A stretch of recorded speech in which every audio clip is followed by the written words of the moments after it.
Montana Territory, October 1879. The girl collapsed just past the tree line, barely 50 yards from his cabin, and Duncan Ellis knew right away she was in trouble. He had been chopping wood, shirt sleeves pushed up and sweat cooling on his back, when something, maybe a faint rustle, maybe instinct, made him look up. She stumbled once, caught herself, then went down hard in the frostbitten grass.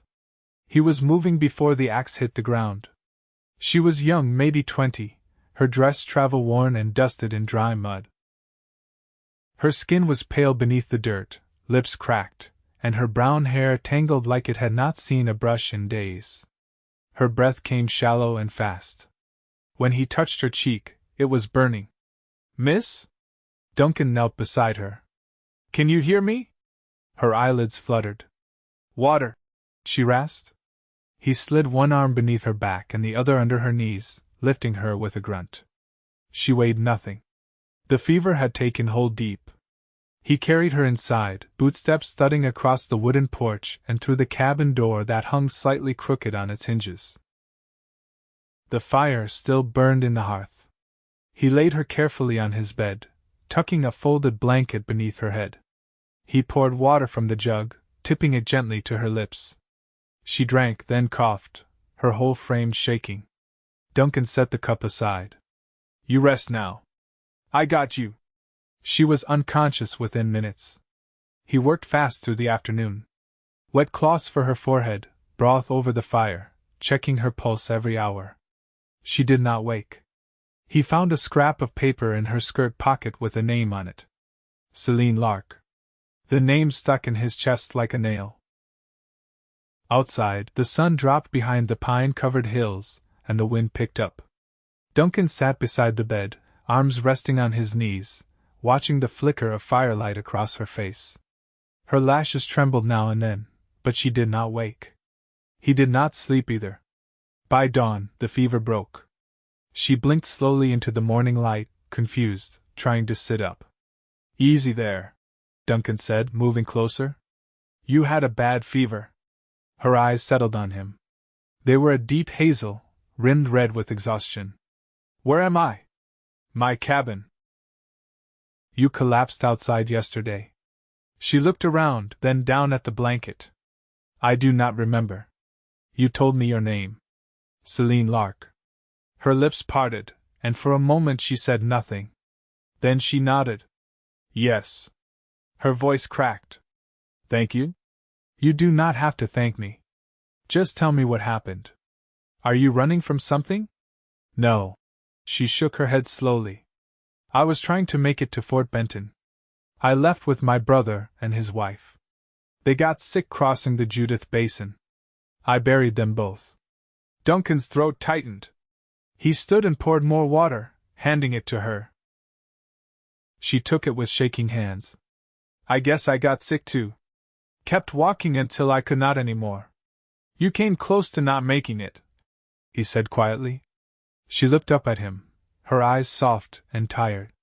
"But you found me." He nodded once. "Yeah. I did." He helped her sit up, propping her with pillows. She was thin, and her hands trembled when she reached for the bowl of broth he offered.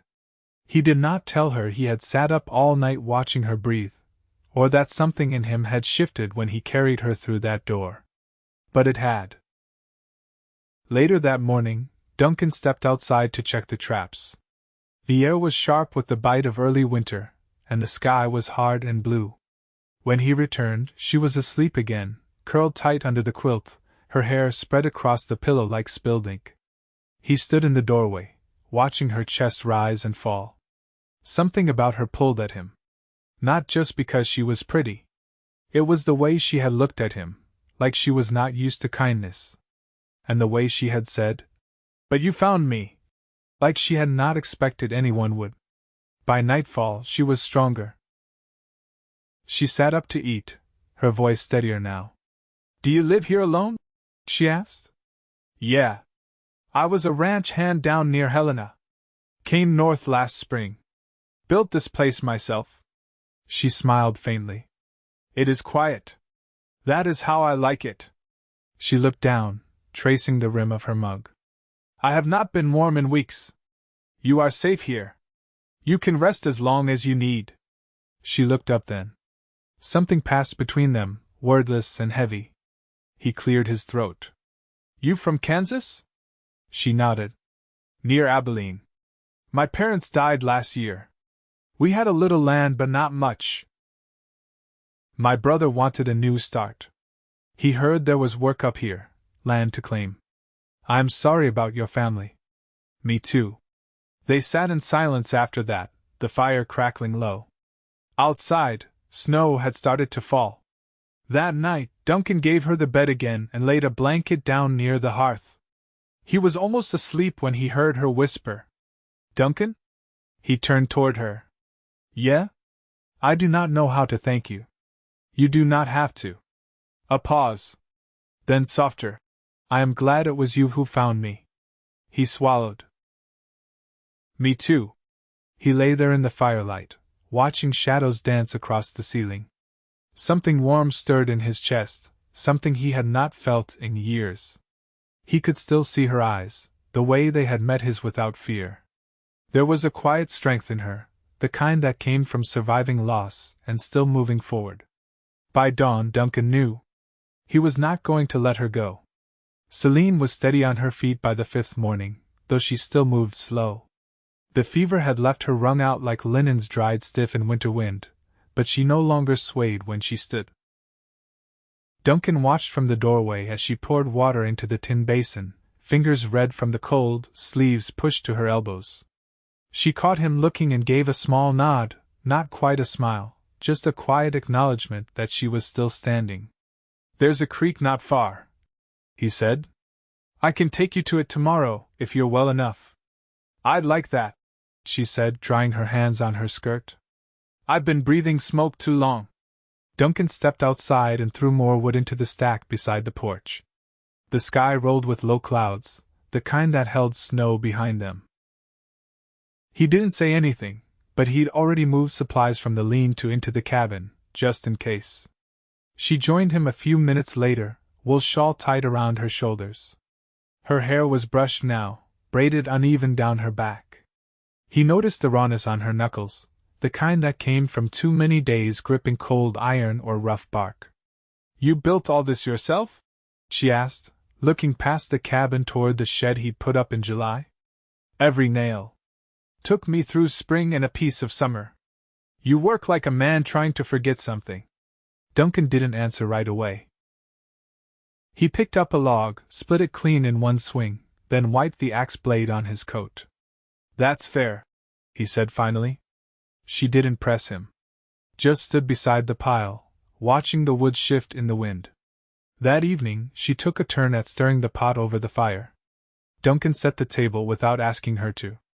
She glanced over, surprised to see the plates already laid out. You always this quiet? She asked, handing him the ladle. Mostly. Why? He considered. Noise doesn't fix much. Selene nodded. It doesn't. But sometimes it keeps you from sinking. Duncan leaned against the table, arms folded. You've known drowning too? More than once, she said, her voice low. They ate in silence. Not strained. Just settled. After the meal, she folded the quilt on the foot of the bed and began brushing her braid out by the firelight. Duncan sat across from her, whittling a sliver of pine into something shapeless. Your brother teach you to shoot? He asked. No. I learned before he came home from the war. My mother thought I ought to know. Smart woman. She was. She could read Greek and pluck a chicken in under 3 minutes. Selene paused, fingers still in her hair. She never said which was more useful, but I think I know. Duncan chuckled, the sound low in his throat. Could teach you to trap, if you're staying a while? She met his eyes across the room. I don't have anywhere else. You do now. He hadn't meant to say it like that, not so plain. But once it was out, he didn't take it back. Selene didn't answer right away. She set the brush down beside the hearth, then reached for the mug of steeped spruce Duncan had brewed earlier. All right, she said. You teach me to trap. I'll teach you how to keep silence from turning to stone. The wind rose outside, rattling the shutters. Duncan leaned back in the chair, slowly letting out a breath he hadn't realized he'd been holding. She wasn't just staying to get well. She was choosing this place. Choosing him. That night, he moved his bedroll to the other side of the room not just to give her space, but to keep from hearing every breath she took and wondering if she still meant what she'd said.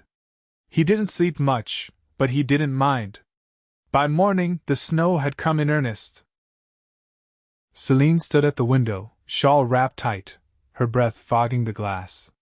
"You ever get tired of the quiet?" she asked. "Sometimes," Duncan said, tightening the cinch on his coat. "But not when it's shared." She turned from the window, and something in the way she looked at him made the room warmer than the fire ever could. He held the door open for her. "Come on. I'll show you the creek." She stepped out beside him, boots crunching in the fresh snow. "All right," she said. "Lead the way." And he did. The creek was narrow, half frozen at the edges, its surface broken by slow-moving water dark as slate. Selene crouched near the bank, fingers tucked into her sleeves as she studied the animal tracks pressed into the snow. Duncan pointed with the handle of his knife. "Fox," he said. "Light step, long stride. Headed toward the ridge." She nodded and traced the print with one gloved hand. "How do you tell it from a coyote?" "Coyotes drag their toes more. Clumsier gait. A fox walks like it's got secrets." Selene let out a quiet breath. "I like that." They followed the creek north, boots crunching quietly. The wind had dropped, and the clouds held back for now. Snow weighed the branches, muffling sound until all that remained was the occasional call of a raven overhead, and the creak of frozen brush beneath their feet. "Did you ever think of leaving Montana?" Selene asked, not looking at him. "I did," Duncan said. "Once." "What stopped you?" "Got tired of running. Figured if I built something solid, maybe I'd stop feeling like I was just passing through." She didn't speak for a while. Then, "Do you think it's possible to belong somewhere again? After everything's lost?" He stopped walking. The trees stood quiet around them, bare-limbed and still. "I think belonging's not about place," he said. "It's about who stays when you've got nothing left." She turned to face him, and for the first time since she arrived, she didn't look guarded. Just tired in a way that went deeper than her bones. "I don't know how to be with someone who doesn't leave," she said. "Even when I want to." He didn't reach for her. Just let the words sit between them like something sacred. "You don't have to know yet," he said. "Just don't walk away before you've seen what staying feels like." They spent the rest of the morning tracking along the tree line. Duncan showed her how to spot where rabbits had tunneled beneath the snow, and where a deer had rubbed velvet off its antlers against a young pine.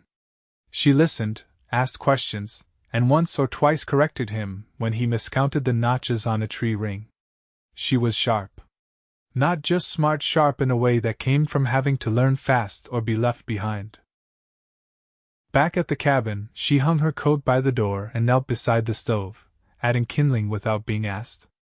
Duncan watched her from the table, where he was mending the strap on his pack. "You read much?"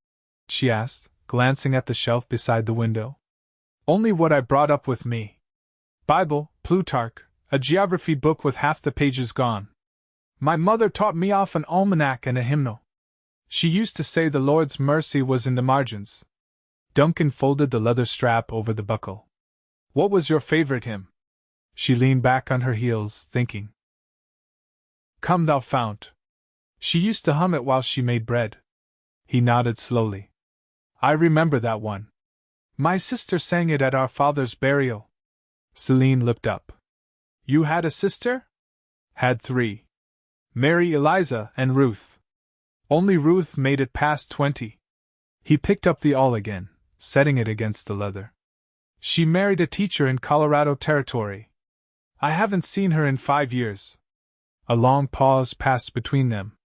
Then Selene said, "I'd like to meet her someday." He looked at her, then really looked, and something in his chest settled. "You will," he said. That night, Duncan rolled out a second cot beside the stove. Selene didn't question the change. She arranged her blanket and rested her head on her arm, facing the fire. You ever think about what kind of life you'd want, if nothing had gone wrong? She asked. I used to, he said. Now I think about what kind of life I could build with what's left. She didn't answer, but after a while, he heard her breathing slow. When the fire burned low and the shadows stretched long across the floorboards, he turned on his side and looked at her sleeping there. Not lost anymore. Not running. Just here. And for the first time in years, he did not feel alone. The weather turned colder the following week, snow coming in hard from the north. Duncan boarded the windows while Selene packed flour into jars and lined them along the back shelf. They didn't speak much while they worked, but the quiet between them had shifted. It was no longer the silence of strangers. It was something made of trust. One morning, with the wind still and the sky low, Duncan brought in a length of rabbit hide and laid it across the table. You ever stitch leather? He asked, setting down a needle and a spool of waxed thread. Selene brushed her hands off on her apron and sat across from him. Only once. I made my brother a pouch for bullets. It didn't last long.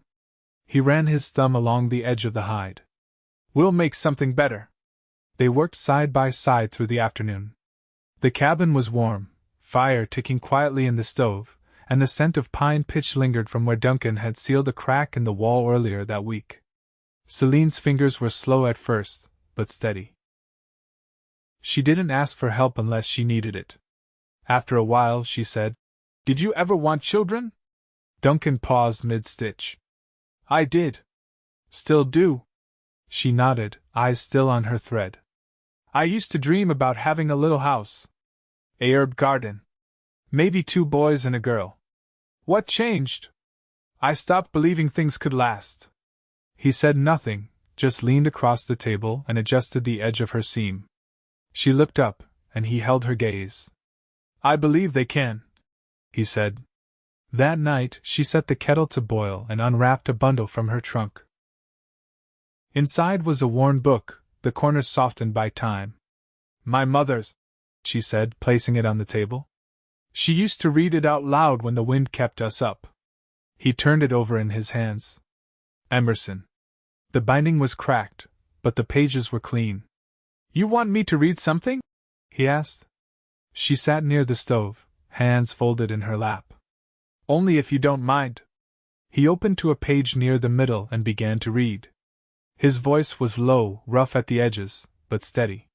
Selene closed her eyes, the lamplight soft against her cheek. When he finished, neither of them spoke. The fire had burned down to coals. She stood and crossed the room, stopping just before him. I want to stay, she said, her voice barely above a whisper. You already have, he said, rising to meet her. She reached for his hand. Her fingers were cool, but her grip was sure. I don't know how to start over, she said. You don't need to, he answered. You just need to keep going. Selene stepped closer. Do you think we could build something here? He let go of her hand only to touch her cheek, rough thumb brushing along her jaw. If you want it, he said. She leaned into his touch, eyes steady on his. I do. He kissed her then. Slow, careful, like he meant to remember every part of it. Her hands rested at his sides, not pulling, not pushing, just there. The cabin was quiet but full. The kind of full that came from something finally settling into place. Outside, the snow began to fall again, soft and steady. They stood beside the fire, breath mingling, and didn't let go. Come early March, the snow began to retreat from the trees, dripping slow from the pine boughs and pooling in dark, wet hollows along the trail. The roof creaked in the afternoons from the melt, and the ground softened enough that Duncan began clearing for a garden patch behind the shed. Selene joined him, sleeves rolled, fingers blackened with thawed soil. There was still a chill in the mornings, but the worst of winter had passed. She stood beside him now, holding a small cloth bundle of seeds she'd coaxed from a trader who passed with his sled team the week before. Beans, turnip, and cabbage, she said, untying the knot. He swore they'd all take. If they don't, we'll ride out to the mission at Fort Shaw come April. Could trade for starts. I'd rather grow from seed, she said. Feels more like ours that way. Duncan nodded. Then we'll do it your way. They worked until their boots sank in wet earth and the sun dipped low behind the slope. She rubbed the back of her hand across her brow, leaving a smudge of dirt. You ever think about putting up another room? She asked. For what? She set the seed bundle down and turned to him. If we're going to make a life here, it ought to have space to grow. Duncan looked at her, not just her face, but her stance, the way her hands rested on her hips, the way she didn't flinch from the plans she spoke. It wasn't a question of if anymore. She was already rooted. I could start framing it next week, he said. Once the ground firms up. Selene smiled, not the quiet kind she'd worn when she first arrived, but something wide and sure. I'd like a window in it. Facing east. He nodded. Morning light. She touched his arm, fingers warm even through his shirt. We're building more than just walls, Duncan. I know, he said. And I want every piece of it. That night, they sat close by the fire with a sheet of scrap paper between them. Selene drew rough squares with her thumb, talking through where shelves might go, how to keep the root cellar dry. Duncan added notes in the margins, measuring spans with a carpenter's instinct. Their knees touched under the table, but neither pulled away. I've been thinking, she said, pencil in hand, about teaching again. Duncan looked up. You taught before? Only children in our church. Reading mostly? Some sums. You'd be good at it. There's a family a few miles east. The Branhams. They've got for little ones. I met the wife when she came through for salt. She said they'd give anything to have someone teach. Then we'll go see them. Come thaw. Selene hesitated, then said, I want to do it right. Not just help when it's easy. You already are, he said. You just don't need to prove it. She looked at him then with something softer than gratitude. It was trust, grown slow and deliberate like the rest of them. The next day he rode into the nearest settlement a half-day west to speak to the land agent. It was still technically territory, but they'd started registering claims again. He returned with a deed and a new iron clasp for the door. By then the air smelled faintly of damp moss and thawed pine. Selene met him on the porch, wiping her hands on her apron. Did they give you trouble? No, he said, handing her the folded parchment. It's ours now. She unfolded it slowly, reading the scrawl of ink. I didn't expect it to feel like this. Like what? Like we've already lived here 10 years. He reached for her hand. Then let's make it 10 more. And 10 after that. She leaned up, pressing her lips to his. Not hesitant. Not uncertain. Just home. They planted together come April. The soil was stubborn, still cold beneath the crust, but they worked it until it yielded. The beans came first, green shoots curling toward the sun. Then the cabbage, fat heads growing low to the ground. Selene kept a row of herbs in a box by the window. Duncan built the new room by May. He put in the windows she asked for, and she sewed curtains from muslin a neighbor had traded her for dried venison. In the evenings they sat on the porch with their boots off, watching the sky turn the color of ash and embers. One morning, she took his hand and placed it low on her belly. It's early, she said. But I know. He didn't speak. Just held her close, forehead resting against hers, heart full and quiet. They married in June. No preacher, just the two of them and the Branhams as witnesses. Ruth sent a letter wrapped in cloth, blessing the match and promising to visit before the first frost. Selene wore a dress she dyed with elderberry, and stitched herself. The house never felt empty again. Not even in the coldest months. By the next spring, the garden doubled. Duncan built a cradle by hand, and Selene lined it with wool. A boy came first, then a girl 3 winters later. They named them after the rivers that bordered their land. Selene taught the children of the valley to read, sitting them in a circle outside when the weather held. Duncan trapped less, built more. A schoolhouse rose by the creek in the 5th year, and Selene hung her mother's hymn book by the desk. They grew older with the land. Gray came slow to Duncan's beard, and Selene's hands bore the lines of a life worked hard and loved well.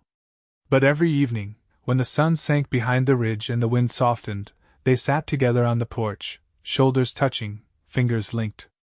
And they never once wished for another place, or another life. Only this one. Together. Always.